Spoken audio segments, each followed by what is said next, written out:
আসসালামু আলাইকুম, good morning and নমস্কার। আজকে সেপ্টেম্বর 23, 2026। এখানকার গ্রীষ্ম প্রায় শেষ। অলরেডি সকালবেলা খুব ঠান্ডা ঠান্ডা লাগছে। আমার বাবা যা শিখিয়ে গেছেন, I am keeping that habit. যতটা সম্ভব সকালে উঠেই একটা মর্নিং ওয়াক করি।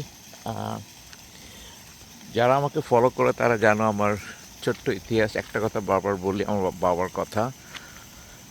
আমার বাবা ছিলেন খুব বামপন্থী, নেতাজি সুভাষ বোসের অনুসারী। কলকাতা ধর্মতলায় তার আদিনিবাস, ওখানে সে পড়াশোনা করেছেন। তারপর পূর্ব বাংলায়, পুরান ঢাকায় ঠাট্টিবাজার, যেটা বামাচরণ চক্রবর্তী, সেখানেই তার থিতু হওয়া এবং সেখানে আমার জন্ম, সেখানে বড় হওয়া। তারপর 1981 সালের 15 ফেব্রুয়ারি থেকে দীর্ঘ 46 year now that I am in this country. বলতে গেলে আমার অ্যাডাল্ট লাইফ পুরোটাই এদেশে, কারণ আমি মেডিকেল কলেজে ফাইনাল প্রফেশন দিয়ে আমি এদেশে চলে আসি।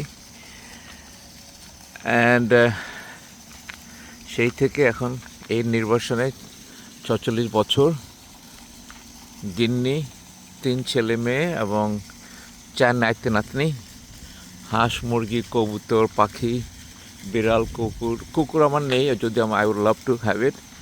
এবং এই নিয়ে আমার জীবন। সো লং আইল্যান্ডের ডিক্সির শহরে আমি থাকি। এই আমার ছোট্ট নীর, এটা আমার নিজের হাতে গড়া। 1999 সালে এই ল্যান্ডটা কিনি।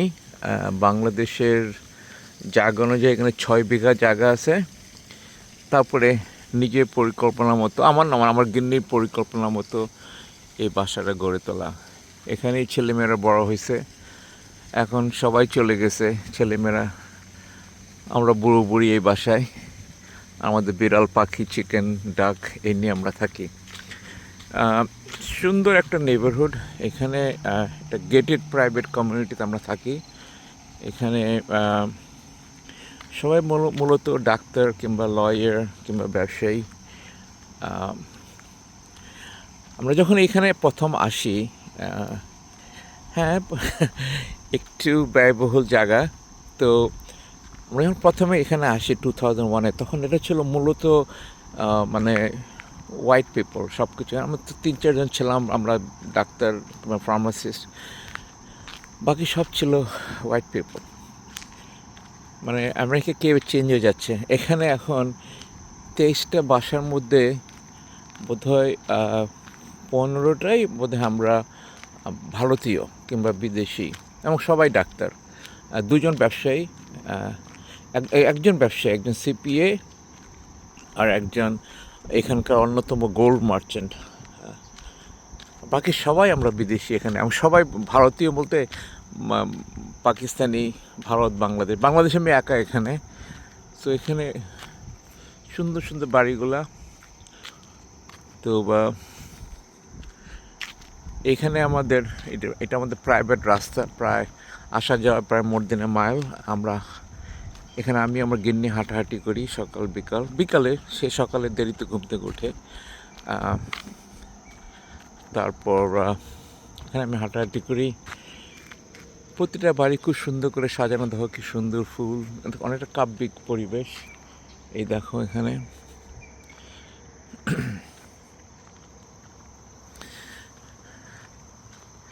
Morning walk is a beautiful thing, you know. যাদের এই অভ্যাস নাই, no matter how old you are, morning walk, breathing in this fresh air is really it's a wonderful feeling. তো ওই ছোটোবেলার কথা সবসময় বলি না, খুব ভোরে উঠতাম ঘুম থেকে, শুনতাম আমার বাবার ফাবি আলা রাব্বিকে মা তুকাজ্জিবান, বাবার কোরআন তলাশ শুনে ঘুম ভাঙতো। তারপরে বাবা সবাইকে জাগিয়ে আমরা চলে যেতাম পুরান ঢাকার আউটার স্টেডিয়ামে। আমাদের মহল্লাটা ছিল খুব স্ট্রেঞ্জ, হিন্দু এবং উর্দু ভাষী দুজনের একটা স্ট্রেঞ্জ কম্বিনেশন। বাবা যেহেতু কলকাতা থেকে এসছে, বাবার সমস্ত বন্ধুরা ছিল হিন্দু। দীনেশ কাকু, সুনীল কাকু, শ্যানবাবু, সবাই আমরা যাদের দেখে বড় হয়েছি। তো আমরা সবাই মিলে চলে যেতাম আউটার স্টেডিয়ামে। ওখানে হাঁটাহাঁটি হতো, ব্যায়াম হতো। তারপরে ঘরে ফেরার পথে দেখতাম আমাদের বাসার কাছেই ঠাটির বাজারের মোড়ে একটা ব্যাংক ছিল, তখনকার ছিল হাবিব ব্যাংক, পাকিস্তান হাবিব ব্যাংক। সেই হাবিব ব্যাংকের সামনে আমাদের সুনীল কাকু তার মাঠা নিয়ে আসতেন ভোরবেলা, মাঠার মাখন। সেই সুনীল কাকুর মাঠা মাখন খেয়ে বাসায় আসতাম। এসে আমার বাবার নিয়ম ছিল যে পত্রিকা পড়তে হবে, দ্য মর্নিং নিউজ এবং পাকিস্তান অবজারভার, এই দুটো পত্রিকা পড়তাম। পড়ে তারপরে গোসল করে স্কুল কাজ যাই। থেকে অনেকে প্রশ্ন করবে এখন আপনার লাইফটা কেমন। এখন তো যারা জানো যে আমি সেমি রিটায়ার্ড, আমি সপ্তাহে 3-4 দিন কাজ করি, 3 দিন কাজ করি মাঝে মাঝে, এবং আমার মূলত সময়টা কাটে বাগান করে এবং হাঁস মুরগি। এই দেখো, এগুলো হচ্ছে আমাদের সিম গাছ। কী পরিমাণ সিম ধরবে চিন্তা করে দেখো। এরকম সিম গাছ অনেক জায়গায় আছে। সবচেয়ে মজা হচ্ছে সিম গাছ করে সব কিছু করে খাওয়ার লোক না। এই দেখো লাল শাক বড় হয়ে বোধহয় পড়ে যাবে, কিন্তু খাওয়ার লোক নেই, কেউ খায় না। ওখানে লাল শাক করছি বিরাট একটা এলাকাতে, ওগুলো ঝরে যাচ্ছে, কেউ খাবে না, খাওয়ার লোক নাই। আর এখানে আমার সময় কাটে অনেক, কারণ এটা আমার হাঁস মুরগির জায়গা। আমার অনেকগুলো হাঁস মুরগি, কবুতর, পাখি, এবং যারা জানো না এদেশে একটা পাখি বলে টার্কি বার্ড, বিরাট বার্ড, সেটা আছে আমার। এই কোথায় তোমরা? এই দেখো,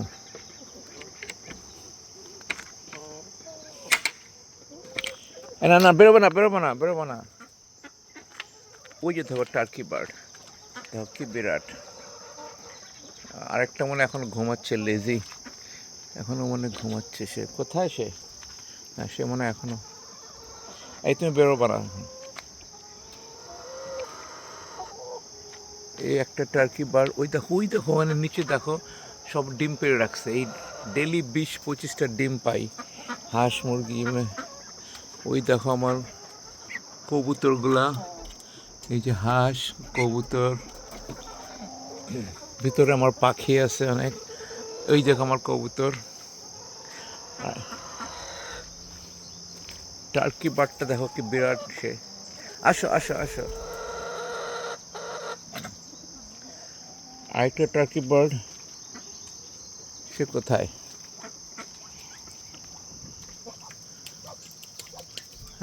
ওইখানেও দেখো অনেক ডিম পড়ে আছে। ওই আরেকটা টার্কি বার্ড এখানে, সে তার মর্নিং ব্রেকফাস্ট খাওয়া শুরু করছে অলরেডি। এই দেখো আমার বাংলাদেশের পাতি হাঁস, ওটাও আছে। তো ওকে, ওরা সবাই আমাকে চিনে।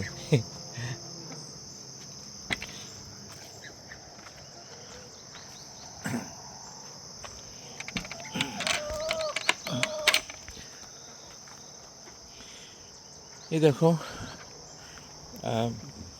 এই কথাগুলো সবাইকে বলি সবসময়, একই কথা। এই সমস্ত বাগান, যত গাছ লাগানো হয়েছে এখানে, সবগুলা গাছ, মানে মূলত ম্যাক্সিমাম গাছ আমার নিজের। আমি নিজে দুহাতে শাবল দিয়ে, দেখো আমার সমস্ত বাগানের যন্ত্রপাতি এখানে, শাবল, কুড়াল, যাই বলো, সব কিছু এখানে আছে। তো ওগুলো আমি নিজে হাতে করি। হ্যাঁ, সবাই বলে হার্ট স্ট্যান্ড, আপনি এগুলো করি। হ্যাঁ, ওয়েন ইস গোনা এন্ড। ওই দূরে আমার আপেল গাছে আপেল হয়েছে, যেটা আবার বলি তুমি করতে পারো, কিন্তু খাওয়ার লোক কোথায়? আপেলগুলো মনে ঝরে গেছে গাছ থেকে পড়ে। এখানে লাউ হচ্ছে অ্যাগেন। গতবার ওইখানে লাউ করেছিলাম, কেউ যায়নি তুলতে। এবার গিয়ে দেখি প্রায় 6টা লাউ মানে শুকিয়ে পড়ে আছে, গতবার কেউ উঠায়নি। One of my favourite is হলুদ হলুদ গোলাপ। দেখো কি সুন্দর হলুদ গোলাপ, এগুলো আবার পিঙ্ক গোলাপ, গোলাপ গোলাপ চারিদিকে। ওই জায়গাটা দূরে করা হয়েছে, করে বসা হয়নি। অনেক সময় অলস দুপুরে ওখানে বসে দূর থেকে তুমি দেখবে বাসাটা। এখানে এই বাসা আমার।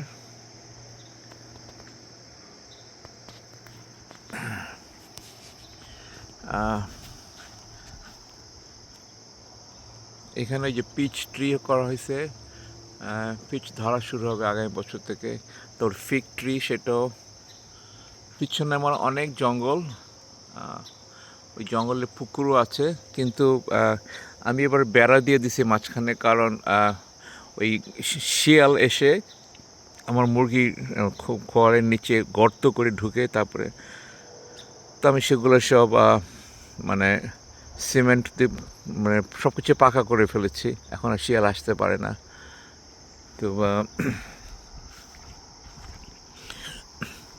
বাসার ভিতরে আমার আরও পাখি আছে, তারপরে আমার বিড়াল আছে। যারা আমাকে জানো, আমার বিড়াল আমার খুব প্রিয়।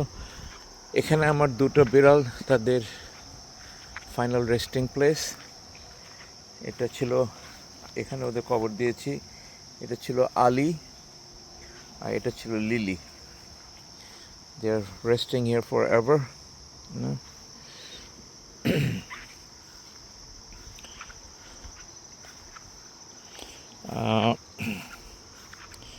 আর কি বলবো, ওই দেখো দূরে আমার স্টেজ করা আছে, ওখানে অনেক গানের অনুষ্ঠান হয়, লাইভ প্রোগ্রাম হয়। আমাদের একটা সংগঠন আছে, ফ্রেন্ডস ফর ফান। মোটামুটি সবাই চিকিৎসক, এবং আমরা প্রতি মাসে এক বন্ধুর ভাষায় কারো না কারো বাসায় মিলিত হয়ে গান হয়। Life is short, just enjoy every moment of it. ওখানে টিকি বার আছে, এখানে স্টেজ আছে, রাতে পুরোটা এলাকাতে আলোকিত করা হয়। স্টেজে বক্তৃতা দিতে পারো, গান গাইতে পারো। এখানে টিকি বার, এই সব কিছু। আমার গিন্নি এখনো ঘুমাচ্ছে, ওই জায়নামাজ দিছে বারান্দার ব্যালকনিতে শুকাতে।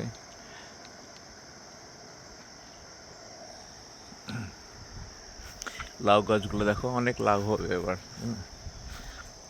যেটা বলেছি যে খাওয়ার লোক নাই। ওই দেখো আমার হাঁসগুলো আস্তে আস্তে বেরোচ্ছে, তাদের ঘুম ভাঙলো। আর ওই যে বলছিলাম টার্কি বার্ড, দেখো কি বিরাট, কি বিরাট বিরাট, দেখো এক একজন। কিরে, উনি আরেকজন দাঁড়িয়ে দাঁড়িয়ে ঘুমাচ্ছে, অলস দাঁড়িয়ে দাঁড়িয়ে ঘুমাচ্ছে। এই দেখো, আমি দেখলাম যে এদের কূপের মানে চিকেনের তার সামনে আমি নিজে বাগান করলাম। আমার কয়েকদিন আগে এই নতুন গাছগুলো লাগাইছে, দেখো পাতা বাহার কি সুন্দর করে গ্রো হচ্ছে। I can still do it. এই যে ওনাদের ঘুম ভাঙছে, ওনারা আস্তে আস্তে খোয়ার থেকে বেরোচ্ছে, এখন খাবেন। আরেকজন পানি খাচ্ছে পানির ইয়ে থেকে। ওই কবুতরগুলো, তাদেরও ঘুম ভাঙছে, তারা আস্তে আস্তে বেরোচ্ছে।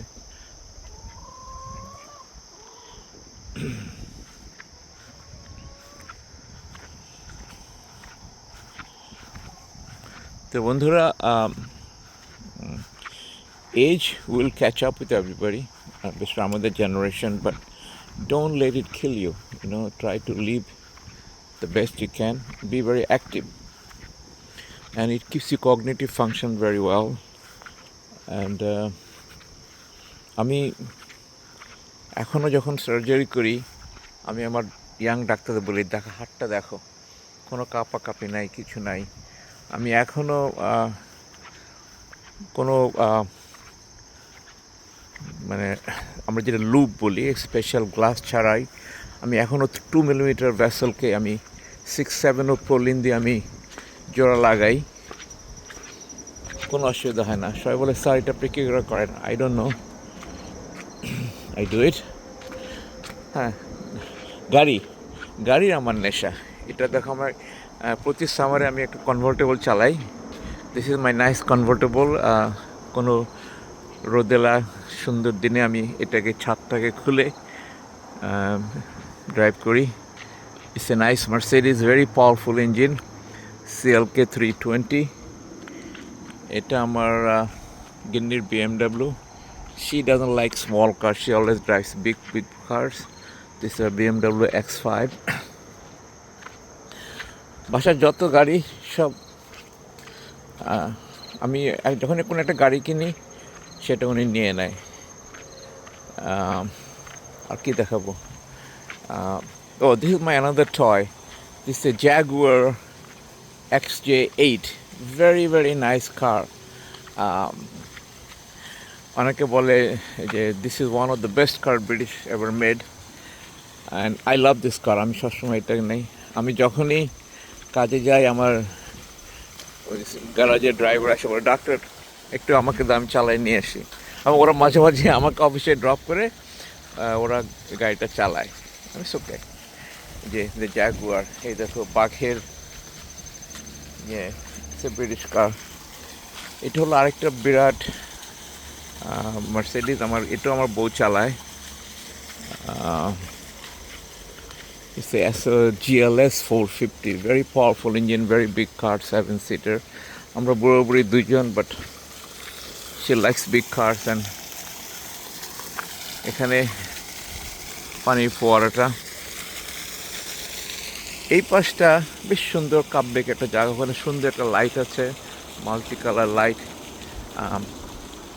এখানে আমি মাঝে বেঞ্চ রাখি। It's a very poetic atmosphere. You can sit and write your poetry. I do write sometimes. I write in Urdu and Urdu shairi. ওকে বন্ধুরা, আজকে অনেক সময় কাটালাম তোমাদের সাথে। সবাই ভালো থাকবে।